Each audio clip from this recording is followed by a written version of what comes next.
আসসালামু আলাইকুম। চলে এলাম আর একটি নতুন ভিডিও নিয়ে। আজকে আমরা যাচ্ছি টাঙ্গুয়ার হাওর। তো প্রচণ্ড বৃষ্টি মুখে পড়ে আমরা এগিয়ে যাচ্ছিলাম বাস স্ট্যান্ডের দিকে, এবং বাস স্ট্যান্ডে এসে দেখলাম যে আমাদের বাস প্রায় 3 ঘন্টা 3.5 ঘন্টা লেট। অনেকক্ষণ বাস স্ট্যান্ডে ওয়েট করার পরে প্রায় রাতে 2টার দিকে আমাদের বাস এসে পৌঁছালো। তো আমরা বাসে উঠে পড়লাম। আমরা যাচ্ছি অ্যানা বাসে করে। এখান থেকে আমরা সুনামগঞ্জ যাব, এবং সুনামগঞ্জ থেকে আমরা হাউস বোটে উঠব।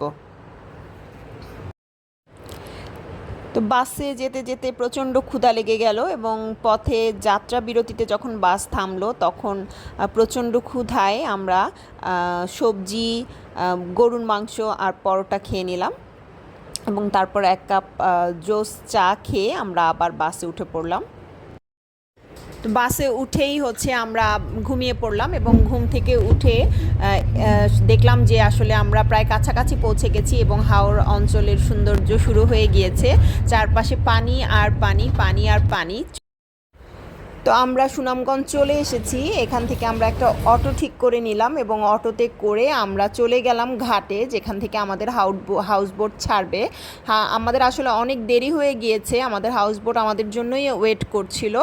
তো এই আমাদের ঘাট।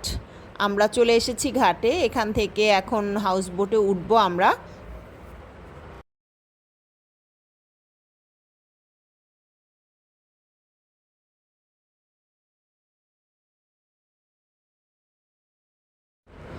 ওই যে দেখা যাচ্ছে আমাদের হাউস বোটটি দাঁড়িয়ে আছে। আমাদের হাউস বোটের নাম ছিল মাস্তুল।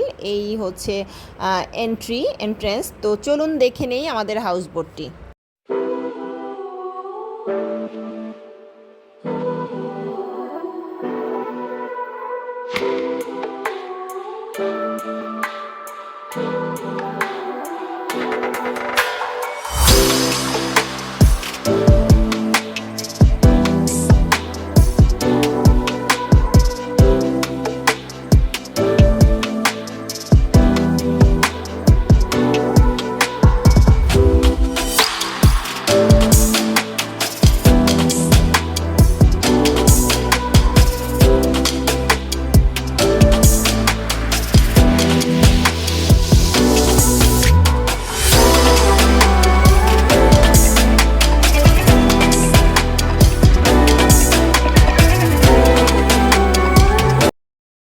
হাউস বোটটা একটু ঘুরে দেখে এসেই দেখি আমাদের নাস্তা রেডি।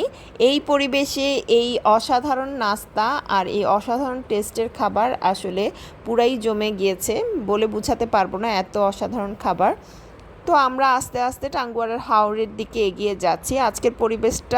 আজকের আকাশটা আসলে অন্যরকম, কিছুক্ষণ মেঘলা, কিছুক্ষণ রোদ।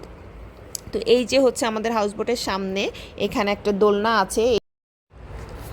আস্তে আস্তে সামনের দিকে এগিয়ে যাচ্ছে আমাদের বোট। আর এই যে দূরে দেখতে পাচ্ছেন মেঘালয়ের পাহাড়গুলো, অসাধারণ সৌন্দর্য এই টাঙ্গুয়ার হাওরের। 2 দিন পুরো পানির উপরে হাউস বোটে থাকা, এটা এক রোমাঞ্চকর অনুভূতি। তো আমরা এখন হাউস বোট নিয়ে ওয়াচ টাওয়ার এরিয়াতে চলে এসেছি। এখানে আমরা হাওরের পানিতে গোসল করব, এবং ডিঙ্গি নৌকা দিয়ে চারপাশটা ঘুরে দেখব।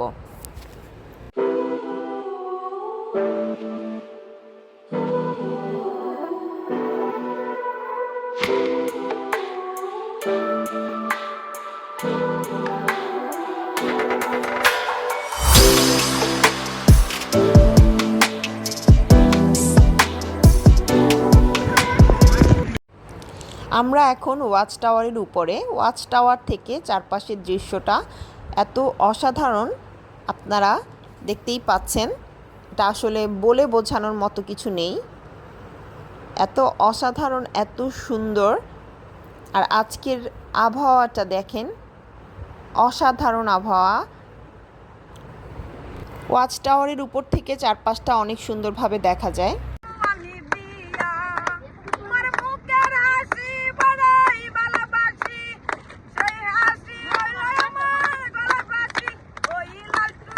আমরা যেই পিচ্চির নৌকায় করে ঘুরছিলাম, সেই পিচ্চি আমাদেরকে বেশ সুন্দর সুন্দর গান শোনাচ্ছিল।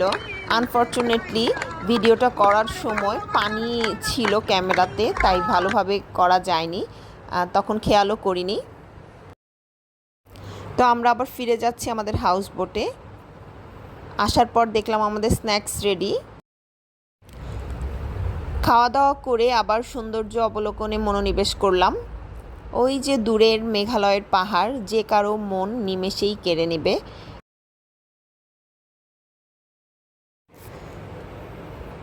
আমাদের দুপুরের খাবার রেডি, আবার সেই জমকালো আয়োজন। এই হাউস বোটের সবচেয়ে বড় মজার বিষয় ছিল এর মজার মজার খাবার।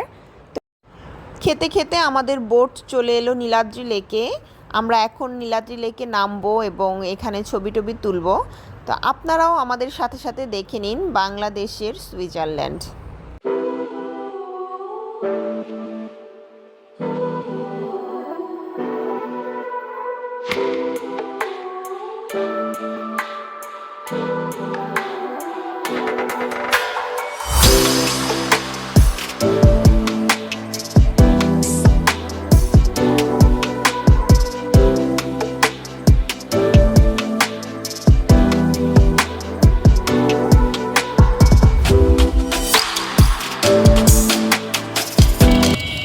নীলাদ্রি লেক থেকে এখন আমরা যাচ্ছি উপমা ছড়া।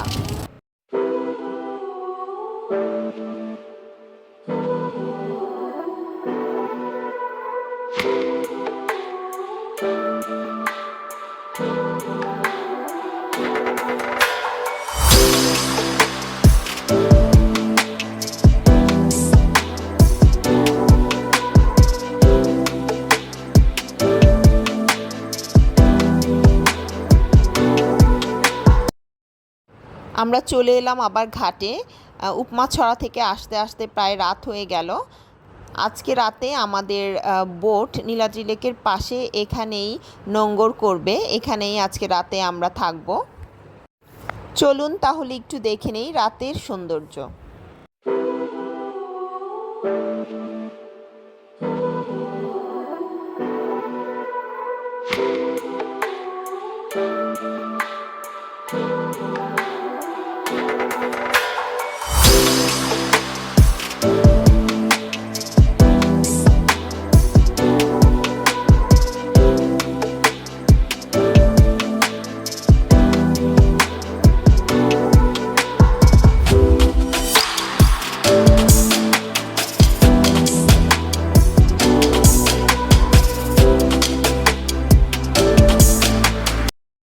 হাঁটতে হাঁটতে আমরা এখানকার একটা রেস্টুরেন্টে চলে এলাম চা খাওয়ার জন্য। চাটা খুব একটা ভালো ছিল না, খুবই বাজে চা ছিল, বাট কি করব, সন্ধ্যা হলেই আমার চা না খেলে মাথা ব্যথা শুরু হয়। তো আমরা চা খেয়ে আবার চলে এলাম বোটের দিকে। বোটে উঠে যাব এখন, প্রায় অনেক রাত হয়ে গিয়েছে। বোটে এসেই দেখি আবার সেই রাজকীয় খাবার রেডি। তো খাওয়া দাওয়া করে আমরা কিছুক্ষণ ছাদে আড্ডা দিলাম। ছাদে আড্ডা দিয়ে তারপর আমরা ঘুমাতে গেলাম।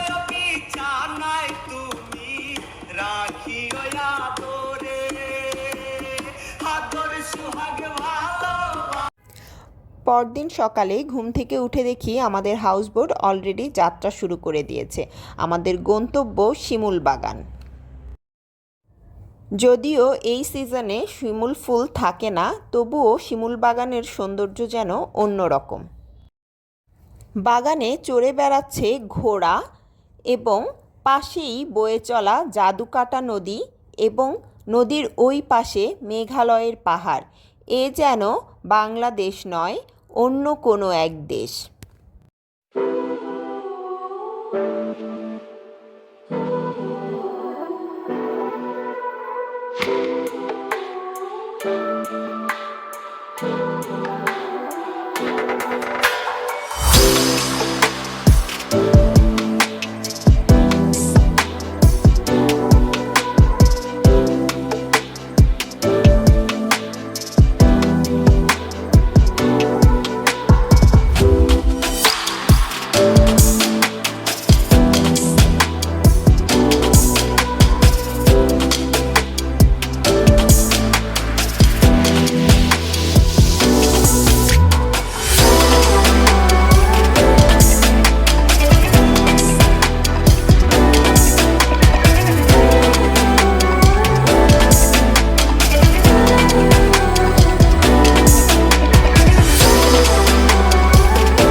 শিমুল বাগান ঘুরে হাউসবোটে আসতেই দেখি আমাদের ব্রেকফাস্ট রেডি। খাওয়া দাওয়া শেষ করে চলে গেলাম হাউসবোটের ছাদে। ছাদ থেকে চারপাশের দৃশ্য আরও অন্যরকম সুন্দর লাগছিল। আমাদের এখনকার গন্তব্য বারিক্কা টিলা এবং আমরা চলে এসেছি। এখানে এসে এখানকার নিত্যদিনের জীবনযাত্রার সাথেও পরিচিত হওয়ার সুযোগ পাওয়া গেল। বারিক্কা টিলা যাওয়ার জন্য নেমে কিছু দূর হেঁটে যেতে হয়, তো আমরা বোট থেকে নেমে পড়লাম এবং হেঁটে বারিক্কা টিলার উদ্দেশ্যে রওনা দিলাম।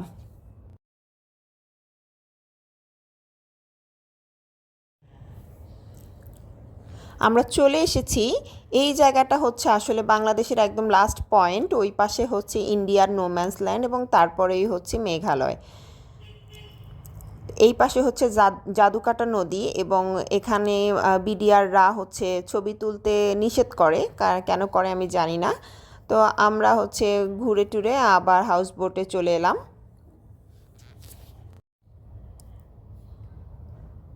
এবং প্রচণ্ড গরম দিয়ে এসে এই ঠান্ডা ঠান্ডা জুস, উফ, অসাধারণ। আজকে কিছুটা রোদ উঠেছিল এবং এই রোদে বেশ গরমই লাগছিল এবং এই গরমের মধ্যে আমরা এখন জাদুকাটা নদীতে সাঁতার কাটব।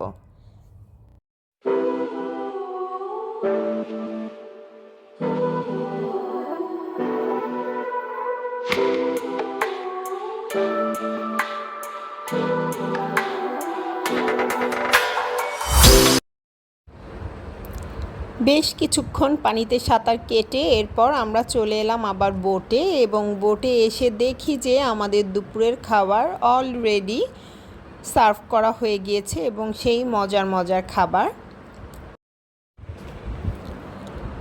তারপর আমরা খাওয়া দাওয়া করে আবার একটু রেডি হয়ে নিলাম ছবি টবি তোলার জন্য। আজকের ওয়েদারটা জাস্ট দেখেন, জোস একটা ওয়েদার। তো হঠাৎ করে বৃষ্টি নেমে গেল।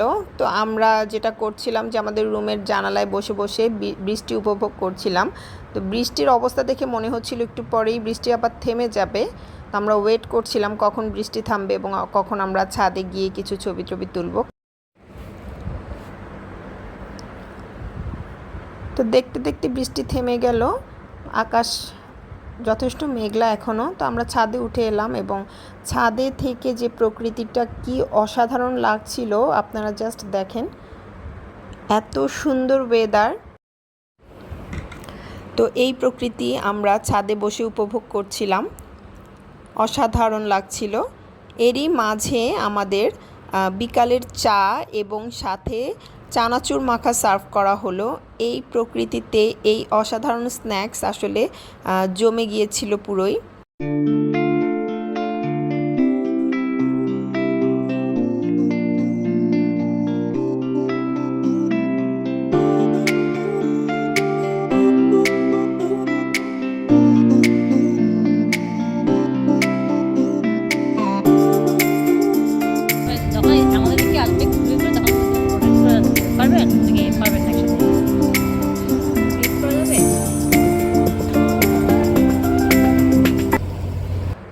দেখতে দেখতে আমাদের হাউসবোটটি সরু খালে প্রবেশ করলো, তার মানে আমরা প্রায় ঘাটের কাছাকাছি চলে এসেছি এবং পেছনে বাকি হাউসবোটগুলো লাইন ধরে ঘরে ফিরছে।